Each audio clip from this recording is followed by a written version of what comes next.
दुनिया वालों से पूछो कि नवरात्र में कन्या भोज क्यों कराते हो। दुनिया वालों से पूछो कि नवरात्र में बेटियों को क्यों ढूंढने जाते हो। दुनिया वालों से पूछो कि नवरात्र की अष्टमी और नवमी पर कन्या का पूजन क्यों करते हो। क्योंकि दुनिया वालों को यह मालूम पड़ना चाहिए कि देवी भागवत में लिखा है, एक कन्या एक बेटी जब किसी के घर में मुख झूठा करती है, एक बेटी एक कन्या जब किसी के घर में भोजन करती है तो उसके भंडारे कभी खाली नहीं रहते। इसलिए कन्या पूजन किया जाता है, इसलिए बेटी का पूजन किया जाता है।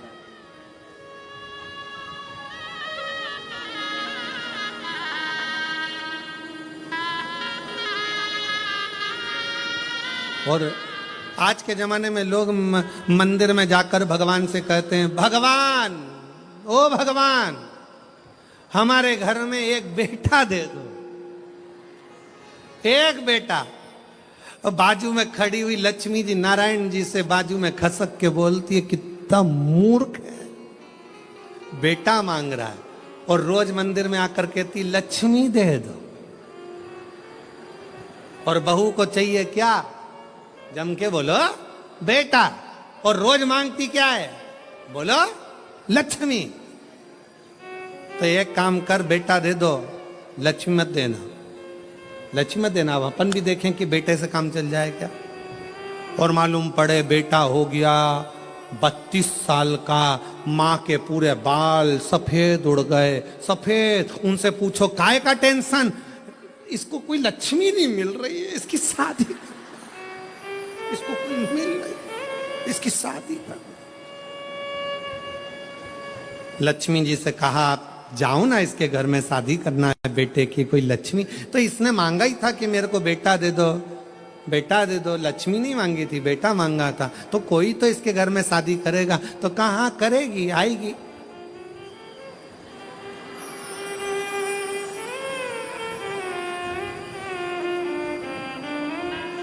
आएगी पावागढ़ वाली आएगी।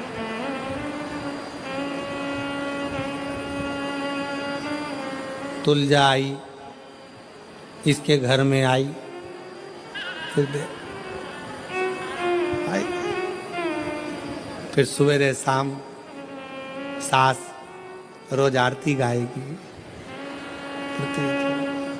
अम्बे तू है जगदम्बे काली, जय दुर्गे सहादा वाली, तेरे ही गुण गाए भाई। छूट गए, जन्म और मरण के प्रपंच से छुटकारा मिल गया। बेटी बेटी बेटी।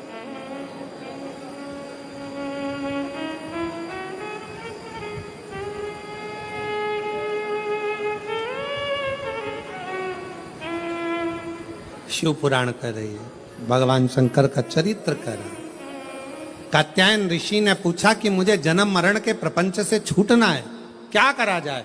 शंकर भगवान ने कहा, तुम्हारे घर में अगर बेटी का जन्म होगा, तुम जन्म और मृत्यु के प्रपंच से छूट जाओगे। स्कंद पुराण का नागर खंड कहता है, कात्यायन ऋषि ने मां पार्वती जी से कहा, अब कुछ भी हो, मेरे घर में अगर बेटी का जन्म हो तो निवेदन है मां दुर्गा, हे मां आद्यशक्ति, हे मां भवानी, हे मां पार्वती, आप मेरे घर में बेटी के रूप में जन्म लो। और कात्यायन ऋषि के घर में मां कात्यायनी के रूप में जन्म हो गया। कात्यायनी,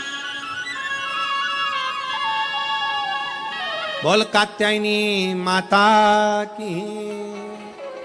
कात्यायन ऋषि के यहाँ कात्यायनी माता का जन्म हो गया, कात्यायनी माता का प्रागट्य हो गया, कात्यायनी माता की स्मरणता, कात्यायनी माता का भजन, कात्यायनी माता की कीर्ति। कात्यायनी माता बाल्य अवस्था से ही भगवान शिव की आराधना में लीन रहती है, लीन।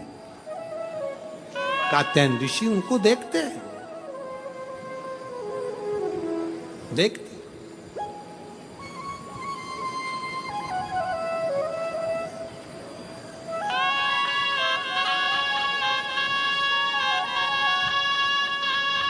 और जब कहते हैं महिषासुर का वध करने वाली भी वही कात्यायनी है, वही कात्यायनी। कृपा करुणा उनकी उदारता, उनकी दया,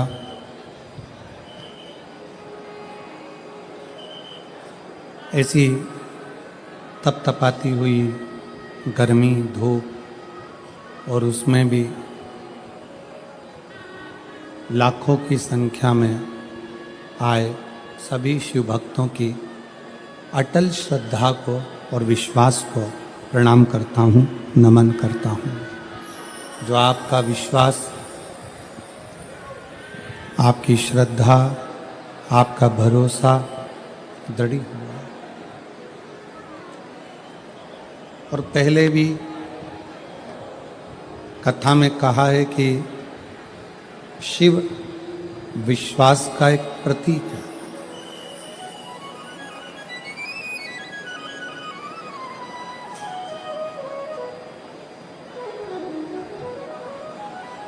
जितना जितना विश्वास आपका दृढ़ होगा, दृढ़, उतना भगवान शंकर को मिलने में देरी नहीं होगी।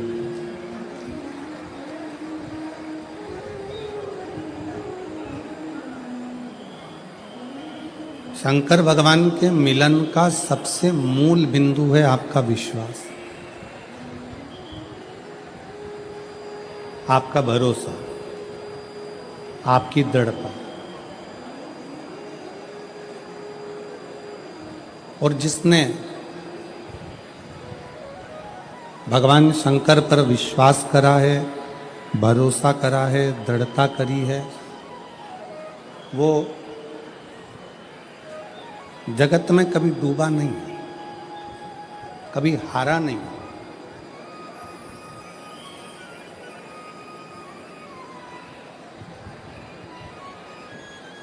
आप किसकी शरण में गए हैं, आप किसकी शरण में बैठे हैं, आप किसका भजन कर रहे हैं, आप किसकी शरणागति ग्रहण कर रहे हैं, ये आपके ऊपर निर्भर करता है।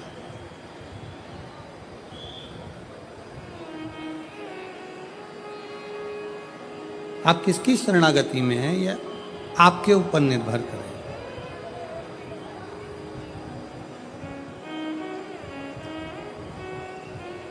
एक पेड़, वृक्ष पृथ्वी पर लगता है, पर शरणागति किसकी लेता? एक वृक्ष पृथ्वी पर लगा, भूमि पर लगा, शरणागति उसने पानी की ली, जल की ली।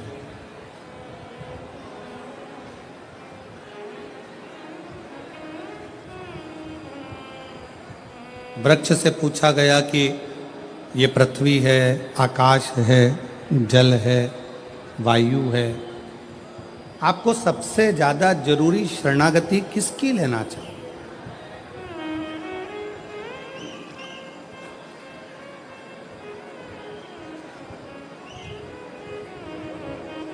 आप किसकी शरणागति में जाना चाहोगे, किसकी शरणागति में रहना चाहोगे? वृक्ष ने शरणागति पानी की ले ली, जल की ले ली।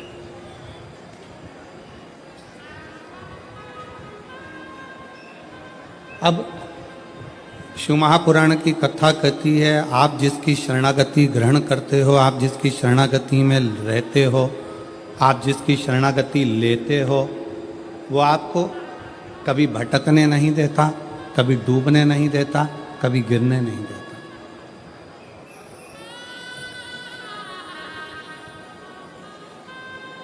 आप शंकर जी के मंदिर में जाकर एक लोटा जल चढ़ा रहे हो, शिव जी को बेलपत्र चढ़ा रहे हो, शंकर जी का गुणगान कर रहे हो, शंकर जी की स्तुति गा रहे हो, शंकर जी का श्री शिवाय नमस्तुभ्यम का जाप कर रहे हो, पंचाक्षर मंत्र नमः शिवाय कर रहे हो, षडाक्षर मंत्र ओम नमः शिवाय कर रहे हो, शिव मंदिर में जाकर सफाई कर रहे हो, शिव मंदिर में जाकर झाड़ू लगा रहे हो, पोछा लगा रहे हो, शिव मंदिर में श्रृंगार कर रहे हो, अर्थात आपने शंकर की शरणागति ली।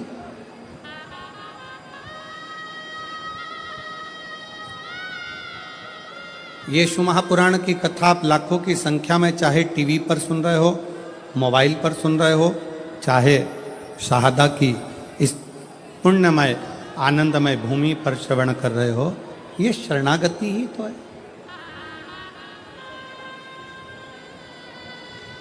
हमने शंकर भगवान की शरणागति ग्रहण करी।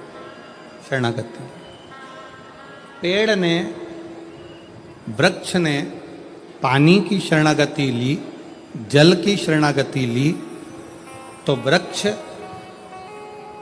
पानी की जब शरणागति ले लेता है तो लकड़ी का टुकड़ा जब पानी में जाता है, पानी सबको डुबो देती है। कंकर हो, पत्थर हो, जिस चीज के जिस पानी के पास कुछ गया तो उसने डुबो दिया। केवल एक लकड़ी, एक वृक्ष, एक लकड़ी का टुकड़ा ऐसा होता है जिसको पानी नहीं डुबोती है। क्यों? क्योंकि पानी कहती है इसने मेरी शरणागति, जब ये छोटा सा था तब से लेकर मैंने इसको बड़ा कर दिया और ये मेरी शरणागति लेता रहा, मेरे जल से ये आगे बढ़ता रहा, इसलिए मैं इसको डुबोऊंगी नहीं। उसी तरह जब हम शंकर की शरणागति ले लेते हैं तो शंकर हमें डुबोता नहीं, हमें डुबोएगा नहीं।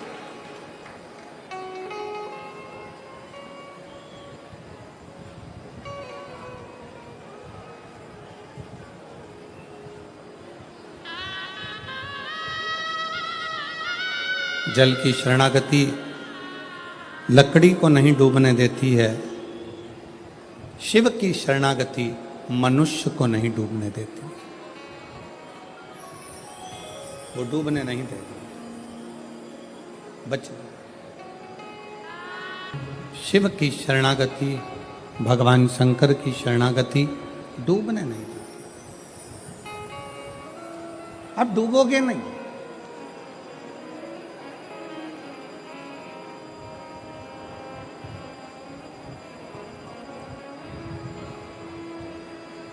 बस इस मृत्यु लोक में, इस संसार सागर में, इस भूमंडल में जब तक आप पृथ्वी पर रहें तब तक अच्छा कर्म करते रहें, श्रेष्ठ कर्म।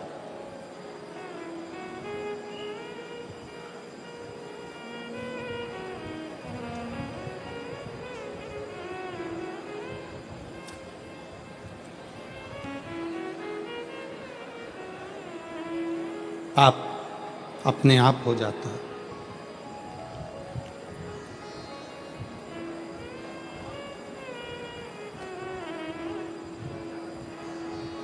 भूखे को भोजन कराना है तो थोड़ा सोचना पड़ेगा, विचार करना पड़ेगा कि भोजन कराऊं कि ना कराऊं।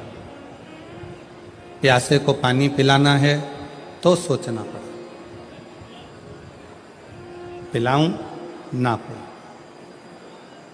किसी को शिक्षा देना है, सोचना पड़ेगा शिक्षा इसकी कराऊं ना कराऊं। किसी की चिकित्सा कराना है, सोचना पड़ेगा इसकी चिकित्सा कराऊं ना कराऊं। विचार करना पड़ेगा। पर पुण्य कमाने के लिए थोड़ा सोचना पड़ता है, पुण्य कमाने के लिए थोड़ा विचार करना पड़ता है, पुण्य कमाने के लिए थोड़ा थोड़ा कुछ मन में अच्छा विचार लाना पड़ता है, तब जाकर पुण्य हो पाता है। पर पाप करने के लिए कोई विचार नहीं करना पड़ता, पाप करने के लिए कुछ सोचना भी नहीं पड़ता, पाप अपने आप हो जाता, अपने आप। कथा सुनने के लिए आए हो, कथा श्रवण करने के लिए आए हो,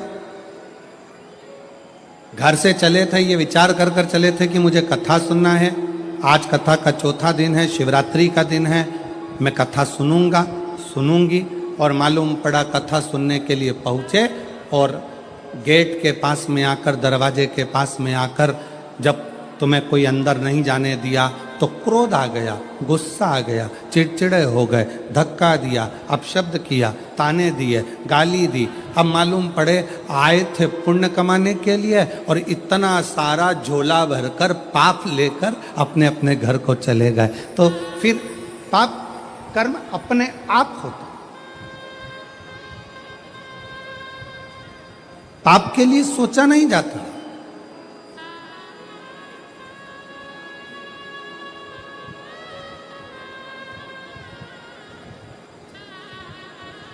और फिर निवेदन करूं मैं आपके इस पवित्र शिव महापुराण कथा के माध्यम से कि मत बुरे कर्म कर बंदे वरना पछताएगा, भगवान की आंखों से तू बच नहीं पाएगा, तू बच नहीं पाएगा। अरे ओ अज्ञानी मत कर नादानी, अरे ओ अज्ञानी मत कर नादानी। तेरे कर्म का फल भी तू ही पाएगा, जैसा किया तूने तेरे आगे आएगा। मत बुरे कर्म कर बंदे वरना पछताएगा, भगवान की आंखों से तू बच नहीं पाएगा, तू बच नहीं पाएगा। थोड़ा सा कर्म पुण्य की ओर हम बढ़ना चाहते हैं, पर हमसे पाप कर्म हो बैठता। इसलिए जितने शुभ भक्त शिव महापुराण की कथा के इस पूरे क्षेत्र में दो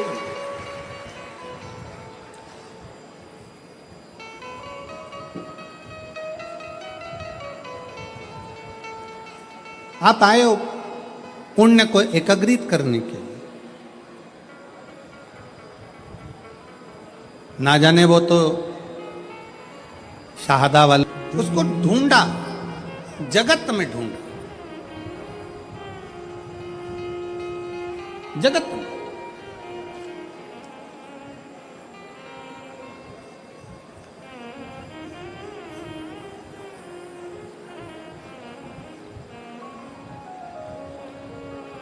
गुरु गोविंद सिंह जी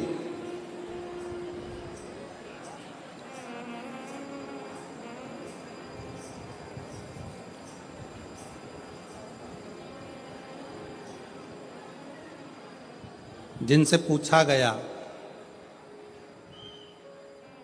सच्चे गुरु की खोज